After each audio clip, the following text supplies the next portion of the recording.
지난주에 사우디의 빈살만 왕세자가 우리나라를 다녀갔는데요. 대단한 이슈들이 들썩거리고 있는데 음식부터 해가지고 방탄유리를 깔고 이 투자자 입장에서는 그런 가십보다는 이제 투자 부분을 생각해 봐야 되잖아요.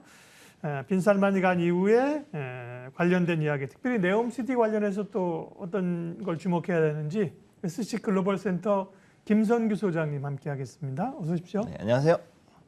일단 청사진은 거창합니다. 26개 사업 290억 달러의 대형 프로젝트 계약. 우리 돈으로 40조가 되는군요.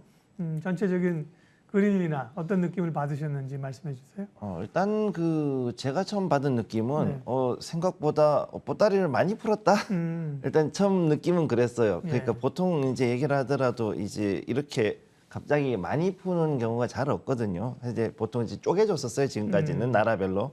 그런데 우리나라 와서 이렇게 보따리를 많이 풀었다 그러면은 빈살만 왕세자가 굉장히 좀 기대를 많이 했다. 일단 그런 거를 좀 느꼈고.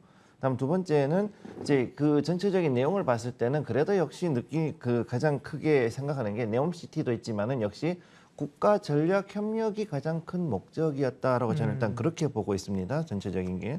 특히 이제 이루어진 거라든가 SOE라고 했던 그 여러 가지 계약이라든가 이런 걸 봤을 때는 앞으로 이제 한국과 사우디 간의 이제 에너지 전환, 저기 이제 석유에서 이제는 특히 이 수소 쪽으로 해가지고 이 에너지 전환을 굉장히 중요하게 보고 있는 그런 느낌을 받았어요. 그래서 이제 그쪽을 더 중요하게 이슈로 보고 있고, 그래서 지금 보면은 7일에 올해 이 11월 7일에 현대건설하고 그다음에 삼성물산이 니엄시티에 있는 더 라인이라는 도시가 있지 않습니까? 그 더 라인에 대해 가지고 기초적인 인프라 교통에 대한 터널, 지하 터널에 대한 공사를 이제 계약을 하고 이제 투입이 들어가 있는 상황이라고 보시면 되겠습니다. 좋은 얘기 하셨네요. 빈살만이 와서 우리 네옴시티 관련해서 이것 주고 얘는 이런 그림보다 더 큰 그림을 그리지 않았겠어요? 네. 국가 간에 말씀하신 협력, 에너지, 또 방산 여러 가지가 있었을 거고요. 다만 이제 오늘은 그런 전제하에 네옴시티 관련된 얘기를 조금 집중적으로 할 거예요. 네옴시티 관련해서는 어떤 게 좀 부각됐고요. 어디를 주목해야 됩니까? 일단 제가 느꼈던 건 뭐냐면은 우선 역시 큰 덩어리, 가장 큰 컨셉이나 진행은 역시 외국계의 이 전문인들이 우선은 네옴이라는 프로젝트 자체, 이 스페셜 퍼포스가 이제 특목회사라 그러죠. 특목회사에서 거기서 일단 진행을 하고 있습니다. 이제 전체적인 거는. 그래서 이 신도시 개발에 대한 최고 책임자들이 각 분야에 맞춰 가지고서 이제 친환경이나 스마트라든가 여러 가지 분야를 이제 진행을 하고 있는데, 근데 그 중에서 문제는 이것들이 이제 결국은 실행해가지고 구현을 하는 거는 시공하는 업자들이 제일 중요하지 않습니까? 근데 이 시공업자들을 이제 전체적으로 둘러봤을 때는 한국이 일단 플랜트 사업이라든가 여러 가지 건설에 대해 가지고 경험이 있고 경력이 있고 신뢰가 있으니까는 우선 한국 쪽에 있는 업체들을 많이 불러왔으면 좋겠다라고 얘기를 하는 건데, 지금 문제는 뭐냐면 한국이 지금까지 중동 건설에서는 거의 한 20년, 25년 이상을 플랜트 사업에만 집중을 하다 보니까 이 중동에 대한 건축이나 아니면 신도시 개발에 대한 경험이 그렇게 많지가 않다는 게 가장 큰 문제죠. 그래서 지금 여기에 대해 가지고 조금 더 이쪽에 대한 시공이라든가 여기에 대해서 조금 더 대응을 잘할 수 있는 그런 경험이 많은 회사들을 투입을 하는 게 굉장히 중요한 이슈가 될 것이다, 이렇게 보고 있습니다. 네, 제2의 중동 붐을 기대하는데 과거에는 플랜트 위주였다면 이번에는 삼성물산이 버드 두바이인가요? 이런 것도 짓기도 했잖아요. 이제 첨단 도시에 맞는 그런 고부가 가치 혹은 설계, 건설 이런 쪽이 주목이 되겠습니다. 기업별로는 여러 기업들이 관련해서 MOU를 맺기도 하고 했는데요. 실질적으로 현실적으로 좀 이제 보이는 가시화되는 게 S-오일은 샤인 프로젝트를 추진하기로 이제 확정을 하면서 9조 원대 잭팟을 터뜨렸다고 하는데, S-오일은 또 사우디 아람코하고도 관련이 있었어요. 예, 원래 이게 아람코가 지분을 다 가지고 있습니다, 사실상. 그래서 우리나라의 사우디 아람코 자회사로 보시면 됩니다, 사실. 그러니까 여기에 샤크르, 그러니까 매죠. 팔콘 프로젝트라 부르는데, 매 프로젝트라 부르는데, 이거를 유화 제품을 이제 울산에 지금 S-오일이 공장을 가지고 있는데 여기에 대해서 그 생산량을 2배 정도 더 증설을 하기 위해서 이 9조 원 정도를 투자를 하겠다. 쉽게 얘기해서 우리나라에 있는 그 S-오일 그 아람코의 그 시설을 더 증산하겠다라는 걸 목적으로 와서 이제 계약을 해주고 간 거죠. 쉽게 해서 돈 줄 테니까 만들어라. 예. 그렇게 진행이 된 거라 보시면 되는데 중요한 건 이제 아람코가 지금까지 했던 것 중에 신기술인 TC2C 그래가지고 요것이 이제 그 일반적인 원유에서 이 유화 제품으로 가는데 굉장히 그 여러 가지 복잡한 그 공정들이 있습니다. 그 공정을 제대로 할지 구현할 수 있는 첨단 시설을 집어넣은 그런 유화 공장을 더 증설한다라는 게 이번에 가장 큰 그 성과라고 보시면 되겠습니다. 네. 샤힌 프로젝트. 그러니까 이거는 한국의 S-오일이 대규모 어떤 설비 투자를 하는 거죠. 네, 9조 원에 달하는. 예. 네, 이건 이제 그 석유화학 제품에 네. 대한 그 최첨단 시설을 더 증설을 하는 거라고 보시면 되죠. 네. 그래서 지금 현재 한 12% 정도인데 이제 앞으로 이걸 25%까지 거의 2배 정도의 그 생산량을 증설한다라고 보시면 되겠습니다. 네.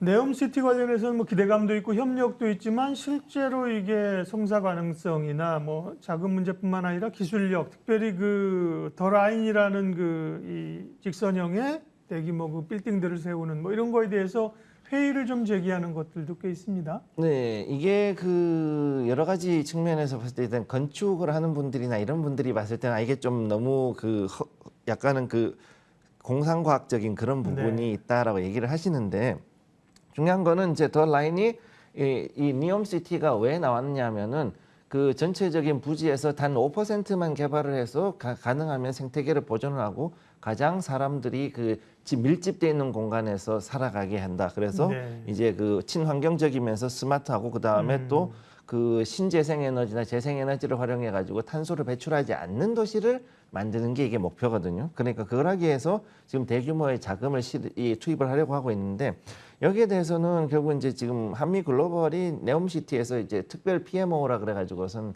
총괄 프로그램 관리 용역을 지금 수주를 해가지고 있기 때문에 앞으로 그 시공업자가 선정이 되면은 한미 글로벌이 전체적인 그 공정의 관리를 총괄을 맡게 될 거라고 보고 있고 지금도 지금 이미 들어가 있다고 보시면 되겠습니다.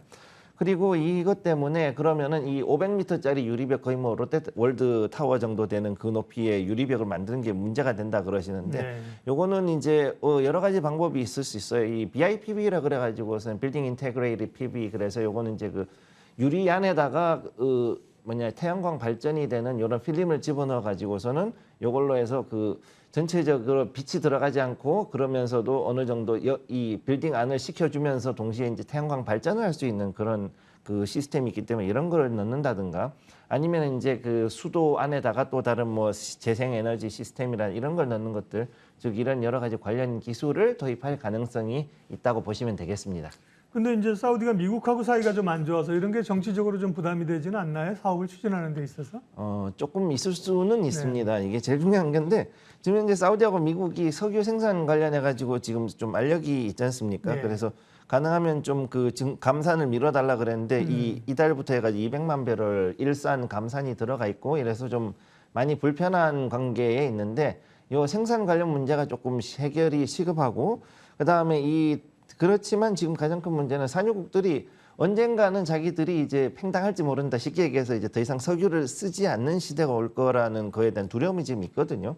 그러니까 여기에 대해 가지고 어떻게든 자기들은 이 친환경으로 전환하는 부분들이 또 사실 좀 당면 과제라고 보시면 됩니다. 네. 가장 중요한 거는 산유국들은 지금 자기들이 그 지구의 환경을 해치고 있는 그런 그 주범이다라는 그런 프레임이 좀 씌워져 있는 상태니까 이거를 벗어나기 위해서 친환경으로 넘어가는데 그럼 이거를 해결하기 위해서는 결국 미국이라든가 다른 나라들하고 해가지고서 이제 공동 개발을 해가지고 넘어간다 그러면 충분히 이건 좀 넘어갈 수 있는 문제가 아닐까 이렇게 보고 있습니다.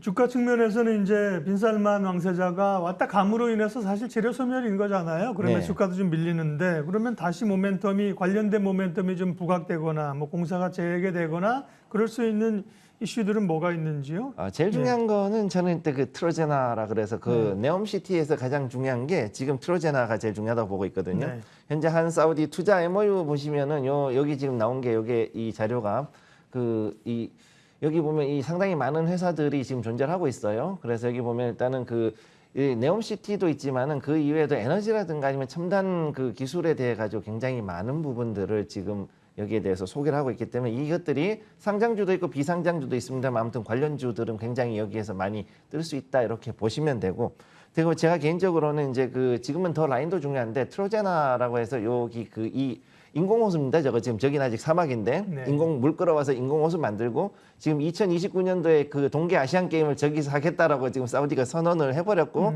확정이 됐어요 지금. 그러다 보니까 여기를 어떻게든 빨리 스키장 만들어야 되고 선수촌 만들어야 되는 게 사실 더 급하거든요. 네. 그러니까 이거를 빨리 지금 제대로 낚기를 맞춰주어서 집 지어줄 수 있는 데는 한국밖에 없으니까 아무래도 이제 건설이 저쪽으로 해가지고 좀 더 뜨지 않을까, 이것도 좀 보시면 되겠습니다. 네옴시티 얘기는 이제 많이 얘기가 됐고요. 이제 트로제나라는 단어를 주목하면서 대응하면 되겠습니다. 그러면 이제 그동안 올랐던 뭐 한미글로벌이나 뭐 히리무나 건설사들이나 많이 올랐다 좀 조정받고 있잖아요. 네옴시티 관련주 전체적인 투자 방향, 전략 말씀해 주세요. 우선 중요한 거는 지금 방금 말씀드렸듯이 네옴시티라는 게 그냥 단순하게 어떤 하나의 일회성 프로젝트가 아니고 상당히 장기적으로 해가지고 굉장히 다방면으로 해가지고서 이제 진행이 되는 프로젝트이다 보니까 이게 그 수소라든가 풍력, 소수력 발전, 그 이외에도 뭐 건설, 고속철, UAM, 뭐 그 다음에 이제 5G 등 이런 굉장히 여러 가지 우리나라에서 굉장히 주력으로 하고 있고 앞으로 개발하고 있는 새 차세대 먹거리들이 굉장히 수혜를 받을 수 있는 그런 것을 기대할 수가 있고, 또 중요한 건 뭐냐면은 여기가 그야말로 황무지지만 동시에 그만큼 아무것도 없는 곳이기 때문에 여러 가지를 무궁무진하게 채워넣을 수 있는 기대가 있고, 또 이것을 해줄 수 있는 정확하게 말하면 이것을 실행할 수 있는 자본이 사우디 정부에서 제공이 되기 때문에 앞으로도 충분히 여기에 대해서는 조금 기간을 두시더라도 당장의 어떤 그 테마로서 뜬다라기보다는 좀 장기적으로 보고서 접근하시는 게 좋을 것으로 보입니다. 네, 빈살만 왕세자가 왔다 갔다 하고 네옴시티가 다 지어진 건 아니잖아요. 이제부터 기간인데 다만 이제 단기적인 뉴스 모멘텀이 좀 빠질 수 있는 것 감안하면서요. 네옴시티 관련한 협약 내용들 구체적인 내용 점검해 봤습니다. SC 글로벌 센터 김선규 소장님 함께했습니다. 고맙습니다. 네, 감사합니다. 지수는 뭐 30포인트 넘게 밀리면서 2,410선까지 1% 넘게, 코스닥은 1.6%가 하락하면서 조금 부담이 되네요. 이슈앤뷰, 오늘은 여기까지 하겠습니다. 함께해 주셔서 고맙습니다.